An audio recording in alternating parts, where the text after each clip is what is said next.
Well, hello, everybody. This is Doug Reeves at the Leadership and Learning Center. Welcome to today's webinar on meeting the literacy demands of the Common Core state standards. I'm joined by my colleagues, Dr. Angela Peery and Dr. Thommie Piercy, information that you need. Let me also tell you that if you find that the information today is valuable and you'd like more detail on the Literacy Institute to implement the Common Core state standards, please join us in Carlsbad, California, which is near San Diego, in September. We'll also be having a Common Core State Standards English Language Arts certification training 11th through the 13th of December in Las Vegas. There are some prerequisites, so please visit leadandlearn.com for more information or just give us a call. We also have some writing resources authored by the people who are our guest speakers today. Dr. Angela Peery is just a well-respected expert on writing in particular. I've read everything she has to write. And let me tell you, the #1 change in the Common Core State Standards is the increase in the amount of informative writing. And as the subtitle indicates in Dr. Peery's book, in every classroom, we can't dump writing responsibilities on English language arts teachers alone. If you need help in having writing in science, in social studies, in mathematics, in every classroom, Dr. Peery's book is a wonderful resource for you, as are her professional development presentations. The brand new Disciplinary Literacy book that Thommie Piercy has written is extraordinary. I was honored to write the foreword to it, and what you'll discover in this book is that we must take a cross-disciplinary approach, and you'll find practical, helpful information not only to meet the demands of Common Core standards, but to actually go beyond those and meeting some of the 21st century demands that are not going to be assessed in many classrooms. In addition, many of my colleagues have contributed to the volumes that you see before you. We provide these as a complete set, concise, easy to read. If you're wondering, how do I get started with the Common Core State Standards, this series on navigating the Common Core, both generally as well as in English, math, there's a new one out for English language learners that I would particularly commend to you, would be worthy of your consideration. So we're going to begin by talking about writing in the Common Core. And let me just say a few words about our guest, Dr. Angela Peery. Angela is a Senior Professional Development Associate at the Leadership and Learning Center. She's been a teacher specialist with the South Carolina Department of Education, has worked with chronically low-performing middle schools as part of a turnaround team, and is previously a consultant for the National Urban Alliance for Effective Education. Angela's writing on writing is just world-class. Dr. Peery, welcome to today's session. Great. Thank you, Doug. So glad to be here and to be with all of you today. I'm going to do the segment here on the writing portion of the Common Core standards for English language arts and literacy. So at the center for over a decade now, if you've been to any of our conferences or worked with any of us before, you know that we've urged as educators to increase the amount of writing that they have students do. And you may already know, and I think Doug kind of alluded to it, that increased nonfiction writing, certain kinds of writing, when we increase the amount of those types of writing school-wide, that's an effective increasing achievement strategy for students. As a matter of fact, if you are familiar with our 90-90-90 schools that we have published a great deal about and that we talk about, these are schools that we've studied that have high numbers of students of color, high rates of poverty, but also high rates of success, and 90% or more of their students meeting the standard, or whatever those state or provincial standards might be. So we like to think that the developers of the Common Core really caught up to what the Center's been saying for a long time and validated what we've advocated for years. What you see here, depending on your level of familiarity with the Common Core writing standards in particular, you might not know that there are 3 text types that are heavily emphasized in the standards, and these types of writing are named in the College and Career Readiness Standards, the anchor standards, 1, 2, 3. So the first time a teacher looks at the Common Core state standards for writing, the 10 anchor standards for writing appear on the first page of every section of the document that applies to whatever grade levels. And these are, in a nutshell, standards 1, 2, and 3, that students can produce argumentative writing, that students can produce informative explanatory writing, and that students can produce narrative writing. Now, the naming of these types might even be some new language for you and for your teachers, and certainly perhaps for our students. So the first standard, which I think raises argumentation to its proper level of prominence, the first standard is about written argumentation. And this is not persuasion. Interestingly, to most folks, the word persuasion does not even appear in the Common Core standards themselves. The word persuasion is in Appendix A, and also the things that make persuasion, the characteristics that make persuasive writing different from argumentative writing are outlined in Appendix A. I've worked even rather recently with large groups of English language arts teachers who are specialists in writing that are hard-pressed to delineate the differences between persuasion and argumentation. So that is a big shift we're all going to have to make. And in the Common Core state standards, just for your information, if you've been trying to look across and figure this out, at grades K through 5 in English language arts instruction, students, Standard 1 calls the writing that students do opinion pieces. Does not call it persuasive writing.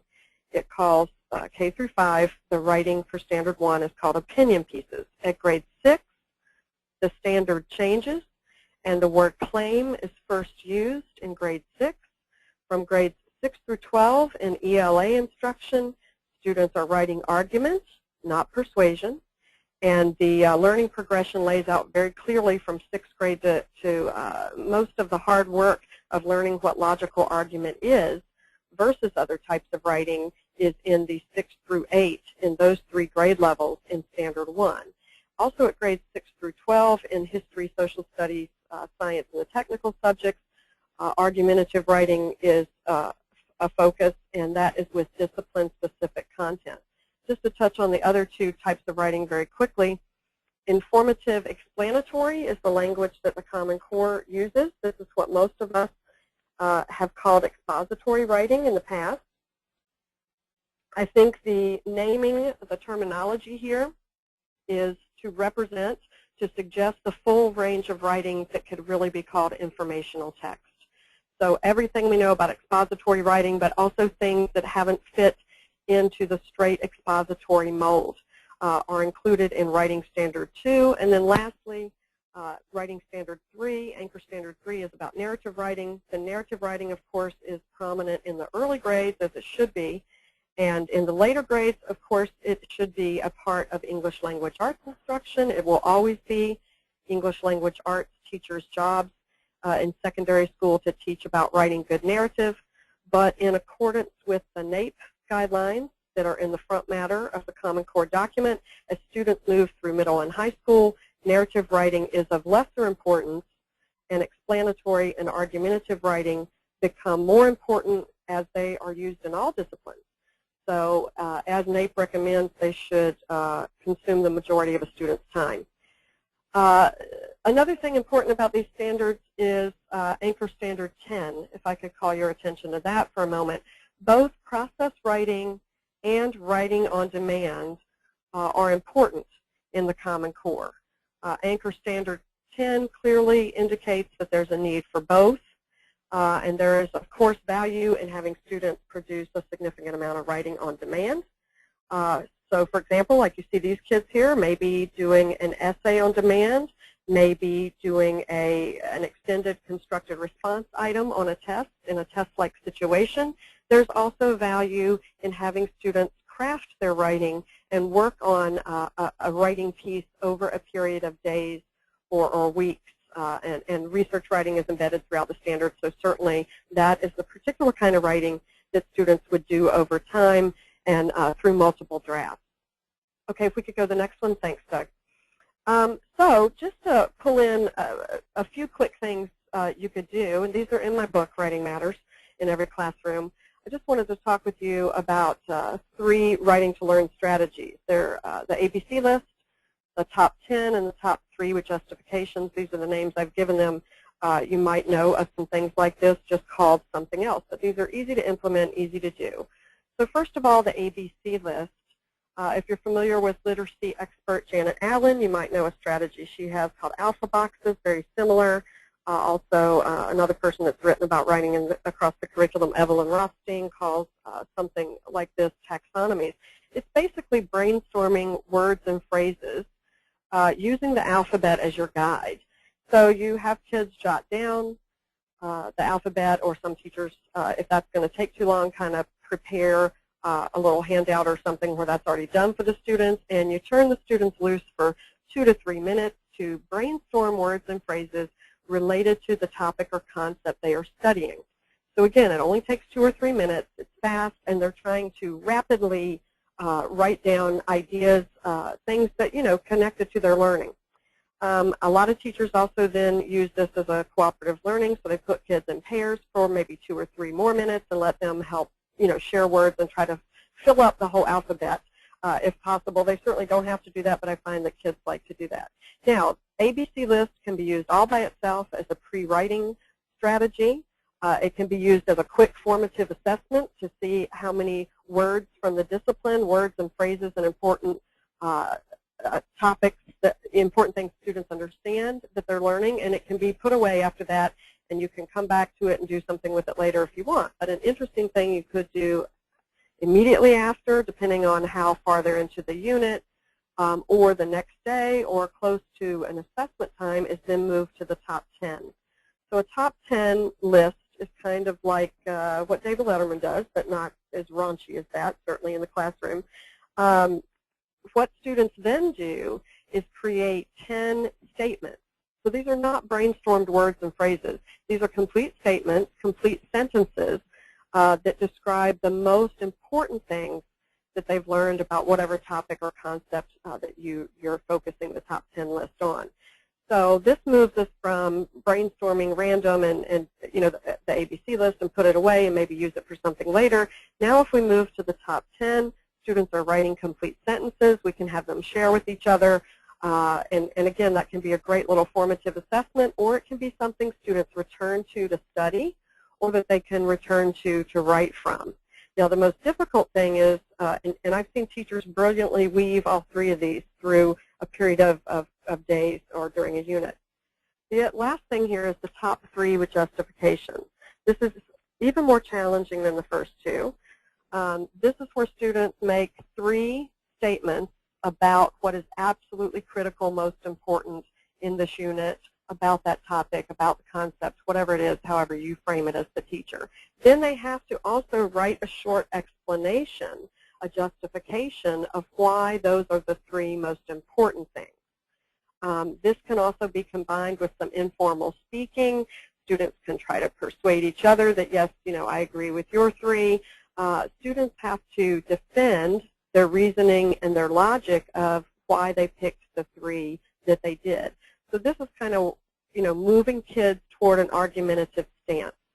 And with argumentation being, a major thrust in the Common Core state standards, I think anything we can do with writing to learn, with having kids talk, with having them get up and try to defend their logic and reasoning in front of each other, then that's going to serve us well when they move to written argumentation. So we have a couple of questions from our participants. First of all, have rubrics for argumentative writing been developed? And if so, where might you find those? I have been on the hunt for rubrics for all types of writing in the Common Core, and I have not seen any thus far. I've seen some other organizations that have made some, but they're not, I had a copy of it on paper, and it's not widely disseminated. There's a series of books called the Common Core Curriculum Maps. It used to all be online. All that material was funded through the Gates Foundation. Now there are 3 books, K through 5, 6 through 8, and 9 through 12 Common Core Curriculum Maps. There are some suggestions for what you could put on a rubric, like little paragraph descriptions, but not full-fledged rubrics. And Doug, of course, and all of us on this call, as we know, the power in a rubric, too, is perhaps making it yourself and seeing how it works. And when we're having people score with each other, how well are we doing according to our own rubric. So I have helped some people make their own rubrics that are aligned, but again, those were only for their use and haven't been shared widely. But if anybody wants to email me to follow up on that and get a little more information, I'll be glad to talk with them about it. And this is Doug. I would just add a pitch for student-created rubrics. If you really want students to understand what you expect, don't hand them a rubric that was created by some external headquarters and drafted by PhDs for PhDs. When students tend to create rubrics, they are much more specific and often easier to understand. One more question before we quickly move on. Should literacy, and that's in quotes in this question, be an explicit student outcome for organizations crafting 21st century and Common Core state standards learning outcomes? I'm not sure. Yeah, I mean, I think the short answer is yes. I mean, if you don't say you expect literacy and it particularly define what you mean by that, which includes the type of writing Angela's been talking about, you won't get it. And I would also note that the Common Core state standards are a beginning. They're not an end. We need to have students communicate using technology, communicate orally, communicate in writing. A lot of those things aren't going to be assessed. That doesn't mean that they're unimportant. So let's get to this poll question, and I'll put this up on your screen here very shortly. You can just answer one of these and tell us where you fit right now, and I'll give you just about 30 seconds to respond to the poll, and then I'll show you how your colleagues across the country are doing.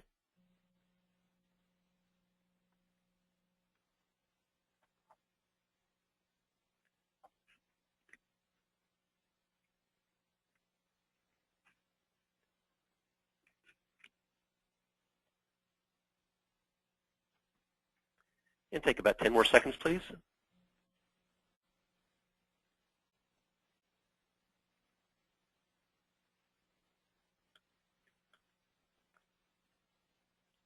And the results speak for themselves. More than 90% of our respondents are not fully ready to implement, and I just want to, I certainly am not judgmental. I think we're all working toward this, but I want to encourage you to resist the temptation to have people say, we'll wait until 2014, or we'll wait until we see the assessments. That's a mistake a lot of people made in Standards 1.0. And we've got enough information right now that you can, especially on things like writing, do things that will both help you for your present state assessments and also help you for the Common Core. So Angela, what else have we got? I believe that's the end of my section. I want to tell you, too, the polling that you did right there, too, is very much in line with the polling I do at our Common Core events. It looks like, always around 10% of folks are feeling really prepared, and everyone else is somewhere else along the continuum. Okay. Just a couple of note. Rubrics for writing are available on the Smarter Balanced website, smarterbalanced.org, for states who are a member of that consortium.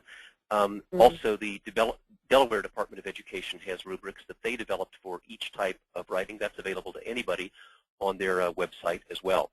Okay, well, Delaware, I looked at some of those rubrics, and I thought they were, I worked with someone from Delaware recently, and I didn't think they were updated for Common Core. But the ones I saw were from 1998 that are still on the website or something. But that's great to know. Delaware has got some really good materials on their state website if folks want to check it out. And also there's the New York City Department of Ed site has some sample units with annotated student work. All of those, however, including anything that I would write, I would tell you, regard as a first draft. You want to have your teachers and your students feel intellectual ownership of the rubrics that you create. Now I want to turn to the issue of disciplinary literacy and introduce my colleague, Dr. Thommie Piercy. Thommie is also a professional development associate with the Leadership and Learning Center. She's provided professional development for districts and schools. She designed seminars, has created many publications and articles. I am particularly happy to commend to your reading her book, Compelling Conversations, Connecting Leadership to Achievement, and Disciplinary Literacy, Redefining Deep Understanding and Leadership for the 21st Century. Thommie, welcome to today's discussion. Thank you, Doug. I will be focusing on the reading aspects of literacy. The Common Core Standards has created a national focus on literacy, including how it is used within multiple disciplines, and ultimately how it supports all students becoming informed, active citizens. the college and career anchor standards for reading and corresponding grade level Common Core standards include Priority Standard 1, which is focused on close reading, and Standard 10, with its focus on text complexity. Together, these two standards guide instruction for students to be able to mine content deeply for knowledge and understanding from complex text in all disciplines. This slide on text complexity, the previous slide on text complexity, is taking a closer look at Anchor Reading Standard 10. It states, read and comprehend complex literary and informational text independently and proficiently. This means for the first time, the selection of text has its own standard. Today's urgency for change stems from finding that students' ability to understand and respond to questions about complex text was the main differentiator of student success. Referred to as the staircase of text complexity, students are expected to read increasing levels of complex text, beginning at grade 2. But what about kindergarten and grade 1? Although the focus on these early grades is on building reading foundations, it is important to also contribute to student skills for understanding complex text through read-alouds and thoughtful discussions of rich, age-appropriate text. Standard 10 leads us to the question then, how can instruction support all students being able to access increasing levels of complex text? The very first step for increasing each one of our students' capacity for reading complex text independently is for teachers to be able to use the 3 text complexity factors for analyzing text. The orange quantitative factor simply reflects the computer-generated level created by Lexile, Flesch-Kincaid, and others. However, this number provides limited insight for instruction. The gold qualitative factor provides rich direction for teachers. The teachers personally are able to identify which specific qualitative factors of complexity, such as the structure or knowledge demands, are most difficult, and they can support their students in these specific areas and increase student access. The blue matching text to reader and task factors focus on students' unique needs as they connect with the knowledge demands of the text and specific tasks. In many ways, Standard 10 is the aorta for reading standards, as it carries essential increased text complexity up from grade 2 to grade 12 and into college and careers. But for Standard 10 to have the real impact it can possibly provide, it needs the companion priority standard, which is Standard 1. So on the next slide, you can see that Anchor Reading Standard 1 is powerful in how it provides strong direction for instruction with complex text. As it states, read closely to determine what the text says explicitly and to make logical inferences from it. Cite specific textual evidence when writing or speaking to support conclusions drawn from the text. The emphasis is to develop deep understanding of what the text says explicitly. This supports students' comprehension, insight, acquiring evidence for making accurate claims. Specifically, instruction aligned with Standard 1 includes emphasizing reading the text and considering the argument the text is providing, reading multiple texts only after reading the text closely, reading the text more than once, determining what the text says explicitly by paying attention to word meaning and determining meaning of unknown words, and analyzing where the text leaves matters uncertain by asking questions about what is clarified in illustrations. Therefore, among the highest priorities of the Common Core standards for reading is students must read text closely to acquire knowledge. Thommie, let me ask you a question, because I know what many of our participants are probably thinking, and that is that given the amount of things in their textbooks right now, they're not going to have time to have students read and reread several times. How would you respond to that sort of inquiry? Well, I'm so glad you brought that up, Doug, because that really needs to be addressed. The truth is not all text must be read closely. Just as, for example, if you're reading a newspaper, you read certain articles more closely than others. And so it is the same with students, and teachers need to determine which ones are the ones that need to be read closely. And I will follow this slide with text-dependent questions, and the same is true of that, that we need to determine which ones require this intensity of instruction. But it certainly isn't all of them. I think the message that we need to send is that it is more important to have fewer pages that have deep understanding than it is to presume that because we assign Chapter 8, everyone understood Chapter 8. It may be necessary to, for example, when you're doing drop everything and read or sustained silent reading, if you really expect that to have value, to give students an opportunity to stop and maybe paraphrase what they read or describe it to another student, making reading less of a solitary activity and more interactive if we really expect deeper understanding. Yes, and I think another misunderstanding could be on what we really are expecting as far as critical thinking. So to realize that close reading captures themes, it requires thought processes that exceed far beyond recall. Yeah. And so this particular slide of the young boy in the sand inquiring and being so inquisitive is representative of thinking about text-dependent questions and how those questions really do enhance close reading of text. So at each grade, the Common Core standards require text-dependent analysis. Text-dependent questions require students to demonstrate they understand text details and can make accurate claims. For teachers to create text-dependent questions, which require close analytic reading, specific criteria can guide their design, such as identify the core understandings and key ideas, but keep an eye on insights students need to understand. Include opening questions to orient students to the text and to increase their confidence in reading these increasing levels of text complexity. Craft questions based on academic words. Develop questions that support understanding sections likely to present greatest difficulty for deep understanding. And consider the specific standards identified for instruction and align questions to support those standards. So text-dependent questions can only be answered by referring directly back to the text. Following their careful analysis, students are able to use clear information with well-defined claims for writing their responses that Angela was talking about. And the next slide focuses on instruction for the close reading of discipline. Oh, we're going to our poll question here. Right. Go ahead. In fact, just so that we can practice what we preach, I'm going to invite you not only to respond to the poll using the ABC, but because we ought to practice what we preach, you can also use your question function and tell us from your point of view what would be the similarities and differences between reading behavior for deep understanding of an historical text versus a science lab report. Please take about 30 or 45 seconds to either use ABC or to use an open-ended response.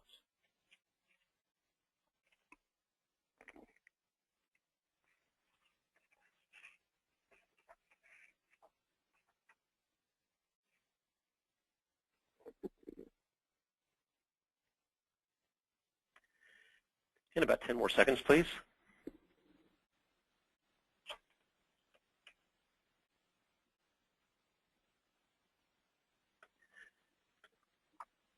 So we have a divided house here, and I think to shed some light on this, let's take a look at the some of the open-ended responses, because this is what we would want our students to do as well. For example, one of our colleagues says in both types of text, you're requiring the students to pull out critical information. They both require analysis, but the text is quite different. Historical text may generally follow a timeline, which would mean a different approach in terms of text structure. One requires critical thinking about words, the other visual analysis. You've obviously given an extraordinary amount of thought to this. So, Thommie, tell us about your view of these two ways. And I would also invite Angela to jump in on this as well, because it's really important that we think about how students respond to complex tests. Thommie, let's start with you. Yes, I would like to go. I'm thinking about going to the next slide because it totally addresses this, and then we will embed these responses into that slide. Okay? So, therefore, when we think about Common Core disciplinary literacy instruction, let's think about what it really means, and this is based on recent research. And so providing explicit instruction based on the unique demands of different disciplines helps students deeply understand the knowledge within that discipline. Disciplinary literacy instruction focuses on Standard 10's text and its complexity, but also Standard 1's close reading because it honors specific reading demands in each discipline. And I do want to focus on that word specific and unique reading demands. Disciplinary literacy instruction guides teachers to reflect on what skills must a student possess in order to read a complex history text or any text as a historian would, and transform words and sentences into an understanding worthy of a historian. Disciplinary literacy frames and specific reading approaches provide readers with processes to weigh understandings and decisions of the most persuasive minds of the ages. Specific instruction on disciplinary literacy reading approaches, for example, which are unique to different disciplines, provide a map for guiding students to the treasure of knowing how experts read in a particular field. These approaches include sourcing, which asks, who is the author? Where did the information come from? Contextualization asks, during what time period was the text written? What influences on thinking and perspective existed? Corroboration inquires about what disagreements or agreements exist across text or between one's own knowledge. Text structure considers how are portions of the text related and organized. Graphic elements take into account what visual information must be integrated. And critiquing of argument reflects on how will critical analysis of credibility and correctness contribute to understanding. So you see, what this gets back to in connection with that previous poll question was that the recent research in disciplinary literacy indicates that although the reading across the content strategies that we have been using for years have been very effective to a point, as students move into the intermediate grades, middle schools and high school grades, and the texts become very discipline specific and much more complex, that we need to provide students additional discipline specific strategies because truthfully, experts do approach their particular disciplines by reading a little differently. Let's go back to the question, for example. Scientists. Angela, can I ask you to express before we leave this contrast here of different subjects? You've worked with a lot of people in subject matter disciplines, getting them to do writing. How would you relate that to the issue of close reading that you see before you? Did we lose Angela? Oh, no, I'm here. Go ahead again. I said, so we've heard Tommie's point of view from a perspective of close reading of different disciplines. You've also worked with writing in different disciplines. What do you notice as similarities and differences? Across the types of writing? Exactly. The Common Core makes this really clear, too, particularly with science writing, talking about that the writing should be as detailed and specific as possible to allow for replication. But I think that's an interesting piece to keep in mind with science. And, of course, in literary analysis and in some historical and social studies writing might be more interpretive. So, and then, of course, mathematics. If we're writing in mathematics, a lot of times that has the precision and specificity similar to science writing. So I think there's, of course, there are some similarities across, but the writing always has to be organized in a way that's understood by the reader, for instance. But some of the particular details or certain things about the structure and even the content of the writing can differ quite widely across disciplines. But, you know, I mean, I work with people all over now and talking about just having basics like a beginning, middle, and end and knowing what those pieces are in the type of writing, that certainly cuts across all disciplines. So one of the things that I think I'd like, and I'm going to invite some questions from our participants here, but like us all to think about is that although there are variations in traditional approaches to these, there's a lot that they have in common. And part of that is a rigorous approach to comparing claims to fact. And that's true whether you're a mathematician, a literary critic, a scientist, or a historian. One way that I've heard it expressed is make an argument or break an argument. The key critical thinking skills in all of these disciplines that we want students to have. I want to take some questions from our audience, and Thommie and Angela ask you both to address those questions. Several people have already been asking, what about when you have a class of widely varying reading levels? And it turns out that that is something that we're actually pretty loaded for bear on, because everybody faces a wide variety of reading levels, and having them all do the same thing sometimes can be extraordinarily frustrating. I'd like you, therefore, to take a look at the Common Core Bookroom collection, where you can have academic rigor using leveled readers. So, although it's related to the Common Core, what it allows you to do is this: have a wide variety of leveled readers organized by reading levels. This bookroom approach allows you to have more titles for a smaller budget, which is something that everybody is concerned about, within a single classroom. My colleagues at Houghton Mifflin Harcourt have created 5 new leveled reader bookrooms. Each of these collections provides multiple ways for teachers to leverage what they're already doing, guided reading, and have the academic rigor that we need in the Common Core. That includes not just traditional reading, but also Common Core themes, special editions for English language learners, authentic fiction and nonfiction titles. So the more variety you have available to you, the more likely you can meet the needs of individual students. And I certainly want to invite you to ask for more details on these from us.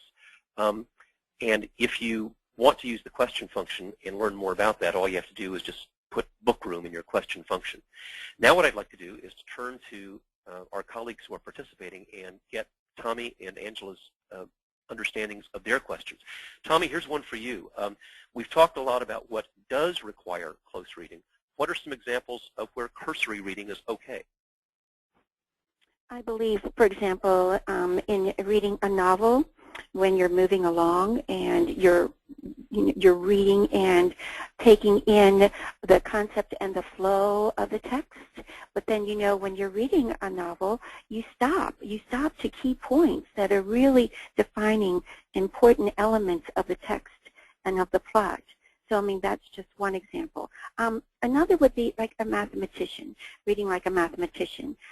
We've noted that mathematicians really do read the graphic part and the visuals on the page more intensely than the words. And so they shift, as do scientists, really focus on reading closely the particular graph. However, the text comes after that, and not as much so. So it depends on the discipline that you're in, and it depends on your purpose for reading. So Angela, here's one for you. It says, getting teachers of social studies, science, technical subjects to become teachers of reading and writing is the elephant in the room, a huge challenge. I know that you've gone to the Lion's Den several times and heard people say, I'm not a writing teacher, I'm not a reading teacher. How do you approach it?